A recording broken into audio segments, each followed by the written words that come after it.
Are you struggling with consistency with your driver? If that's you, then what I want to do is I want to show you the 4 numbers you need to know to improve your shots off the tee. Let's get into it. The 4 numbers you need to know are attack angle, club path, face angle, and smash factor. We're going to go through all 4 of those, and I'm going to show you how you can use those to improve your shots off the tee. First, let's talk about attack angle. Attack angle is the angle at which the club is coming into the ball. A downward angle is the club moving down this way. An upward attack angle is where the club is starting to move up. Now what controls that is where the low point of the swing is. So in every golf swing, you're either swinging down or you're swinging up. If your low point is behind the ball, then your club's gonna bottom out and then it's gonna move up. If your low point is in front of the ball, the club is gonna be moving down before it strikes the ball. Now, why is hitting down on it bad? Well, hitting down on it tends to create a lot of spin. Now, PGA Tour average is actually -1. But here's the thing, a lot of the tour guys like to swing a lot more level. We'll call it level because it's no more than -1. Usually tour players are around 0, +1, but there's a couple around -1. But when you swing negative down, you're losing distance. And they hit it so far, they're okay with a little bit loss of distance. But a lot of the tour players are starting to swing up on the ball because they know the further you hit the golf ball, the easier it is to score. Swinging up on your drives is very, very important. How we change attack angle can be a couple different things. Number one, it can be ball position. The ball position should be more off the inside of your left heel. So when you're setting up, move the ball forward off the inside of your left heel. The next thing you can do is you can add what we call side bend. You can lean back a little bit and move your weight more 50-50. And then finally, just the intent. The intent of the swing needs to be that the club is moving up into the ball instead of down into the ball. So if you can imagine like an airplane taking off, you want to imagine the driver moving up into the ball. That's how you change attack angle. The optimal attack angle should be between, PGA Tour says -1 to +4. If you can be somewhere in that range, +5 is not bad either, but if you can be somewhere between 0 and +5, then you're in the ballpark. But if you're hitting any more down than 0, then you're potentially losing a lot of distance. The second number you should be paying attention to is club path. Now let me help you understand how TrackMan works. So right here at the bottom, you see a thing that says aim point. That's your target line. That is also 0. If you remember back in school, the number line, left is 0 is negative, right is positive. So left is negative, right is positive. You're looking at a club path that's either going to show negative or a positive number. So if you see a negative number, and if you're a right-handed golfer, that's going to be you swinging left. If you see a positive number, that's going to be swinging to the right. So what you would hear, in to out is a positive number, out to in is a negative number. Numbers stay the same, negative and positive if you're left-handed, but in to out for you would be negative if you're left-handed. Just know that it's opposite if you're left-handed. Let me hit one here because I want you to see these numbers. Okay, my attacking was a little higher than I would like. That's on the top end of what I would want. I'm usually around +5 is where I like mine, on the higher end of things. But you can see right there, my club path was 3.6 in to out. I'm swinging in to out there. So that's one reason why I can draw this ball. Now my face is 1 degree closed. We'll talk about face angle in a second. But that's a club path moving to the right of that arrow at the bottom of the screen. It's moving in to out versus a lot of golfers are really out to in. So if you have a really big negative number, or if you have a really big slice, then more than likely your club path is going to be really negative. But if you want to get rid of your slice, move that club path more to the right. Now here's a good visual. Imagine a baseball diamond. The target line is the middle of the screen. I want you to try to swing more towards first base. Now that's way out there, you don't swing that far necessarily, but if there was a shortstop between first and second, you're gonna swing more towards that player. Most of you guys swing towards shortstop, or y'all even swing towards third base. So your swings look like this. You go here, and you're going straight to third base over here, or you're going to shortstop. What you wanna try to do, so in the top of the swing, you wanna try to swing towards first base, especially if you're a slicer. Now the optimal numbers that I like to keep on my clients is no more than -4.5 and no more than +4.5. That's the big range. If you're wanting to hit more of a draw, then you need to make sure your path is closer between +1 and +4.5 if you're wanting to hit a true draw.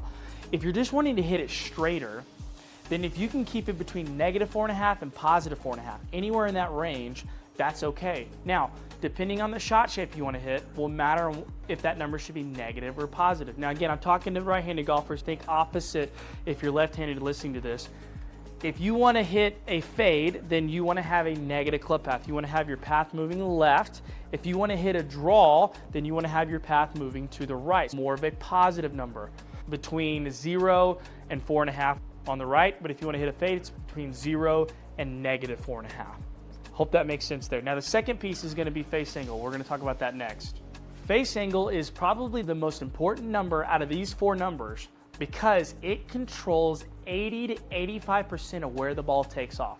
On a driver, where the face is physically pointed at impact, if I were to put an arrow, on a driver, 80 to 85% of where that ball takes off is controlled by where the face is aimed. If you want to become a better driver of the golf ball, you got to control where the club face is pointed. As you can see right there, this shot, my face was negative, we'll call it -1, we'll round up. Okay, that's -1. So it was 1 degree left, right? That's why the ball kind of drew a little bit to the left because I was swinging to the right, and then my face was a little bit closed there. Let me hit another one, and I'm gonna try to square this up a little bit. It's definitely a lot more square. A lot better drive there. And as you can see there, my club path was 2.6 in to out still, but I went from a -1 face angle to a +2. And that's why the ball went from starting left, the previous shot, to starting right. So face angle is so important to control. If you are slicing the golf ball, if you're a big slicer, if your golf ball starts right and goes right or starts left and goes right, it's because your face is open. If your ball's starting right and going right, then your face angle is probably a big number like +5, +6. If you can keep your club face no more than -2 and +2, that's going to keep you in play on most courses. Now, -1.5, +1.5 would be really good too. But if you're getting big numbers like +4, +5, +7, those big numbers, that's the reason why you're slicing. That just means through the impact zone, if you were to put a stick down at your target, okay, this would be pointing at 0. That means at impact, your face is pointed to the right towards that golf ball. But what you want to do is you want to try to turn your club face to the left, so either on this line or on this side. I think it's really good to set an alignment stick down or something out in front of you as you're hitting shots, and you're going to try to work on turning that face left of that golf club, and that'll get rid of your slice. If you're hooking the golf ball, same thing. Your face is probably really, really closed.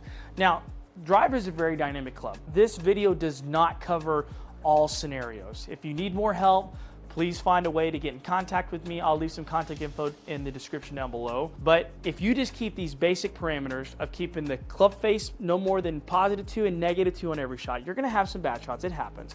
But if you can really dial down your face angle between +2 and -2, that's 4 degrees. That's a lot, but that's a good range to get started in. You'll see drastic improvement in your tee shots. I wanted to pause the video for just a moment, and I wanted to ask you if you're struggling with consistency. If you are, then I want to show you the 3 most common swing flaws that are robbing you of consistency. It's a 3-part video series that's going to show you the 3 most common things I see every day when I coach that are robbing you of consistency. And when you fix these things, my clients are telling me they're dropping anywhere between 5 to 10 strokes around. So if you're interested in really shaving off some strokes and really fixing the biggest swing flaws all my clients are dealing with, then definitely check this out. The link is in the description down below. It's gonna help you identify those most common swing flaws, and then it's gonna show you how to fix them. Check that out. Again, it's in the link in the description down below. Let's get back into the video. Finally, the 4th number is smash factor. Smash factor is an efficiency number. How efficient was the strike? First, let's talk about how that number is calculated. That number is easy to understand. It's your ball speed divided by your club head speed. Basically, it's telling you if I swing X amount of speed, if I have a good smash factor, which perfect smash is 150, then I should get a 1.5x on my ball speed. If I swing 100 miles an hour and I have a perfect ball speed of 150, I should get a 150 mile an hour ball speed. But if I swing 100 mile an hour and I have a 1.40 smash factor, instead of getting 150 like you should, I got 140. I lost 10 miles an hour of ball speed. I believe for every 1 mile an hour ball speed is 2 yards. Don't quote me on that. It's been a while since I've remembered that number, but I believe it's 2 yards. So you can see that that'll total up to a lot of yardage, the difference between 140 and 150. Therefore, tracking your smash factor is very important to controlling how far the ball is going to go. If you're having 138, 121, or something like that, or anything below 147. So the range I like to keep on my clients in is no lower than 147 to 150. That's the range you want to be in. And if you're not getting that, there's something wrong. Now, I could go into a whole video on why smash factor is low. We're not going to do that here because I don't have enough time. There's a lot of reasons why I could do that. But the biggest ones to pay attention to is impact location on the face. Where are you striking it on the face?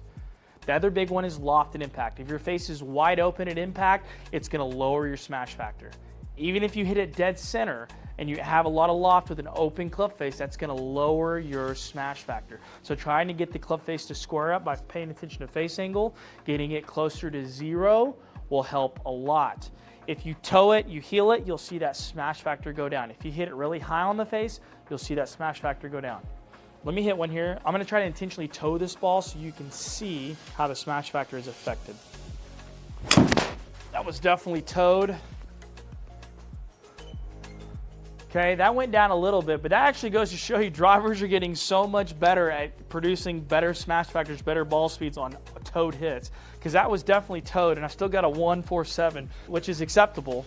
But if I try to, let's hit one off the heel here, maybe low heel, let's see if I can do that. Yeah, that felt awful. That was low heel. You can see that. See how that smash jumped down to 139? My carry numbers went way down. That just tells me the efficiency of that strike went way down. If you want to become a better driver of the golf ball, you got to focus on these 4 numbers. You got to focus on your attack angle, getting it more positive instead of hitting down on it. You got to focus on your club path. If you're a slicer, you're swinging too far left, then you got to swing more to the right. Vice versa, if you're hooking it too much, you may be swinging too much from the inside out. Maybe you're +6, +7, and you need to swing more down the line. Then next, you got to focus on face angle, which really is the king of becoming a more consistent driver of the golf ball, is controlling this club face, because remember, it controls 85% of the starting direction of your golf ball, assuming center contact. If you're having real big heel, real big toe strikes, that can be a whole nother video on understanding how missed hits affect your ball flight. But assuming center contact, your face angle has an 80 to 85% influence on the starting direction of your golf ball. So you got to get those ranges really pulled in. And then finally, controlling that smash factor. So if you're wondering why the ball's not going very far, if you're not maximizing your distances, it really could be because the smash is really low. Now, if you have a perfect smash and you're still not hitting it very far, there's other factors for that. I can't go into all that. I could do a 2-hour video talking about driver, but maybe I can layer in some more videos as we go. But if you can work on those 4 numbers, you will drastically improve your tee shots. Hope this video was helpful. We'll see you in the next video. Peace.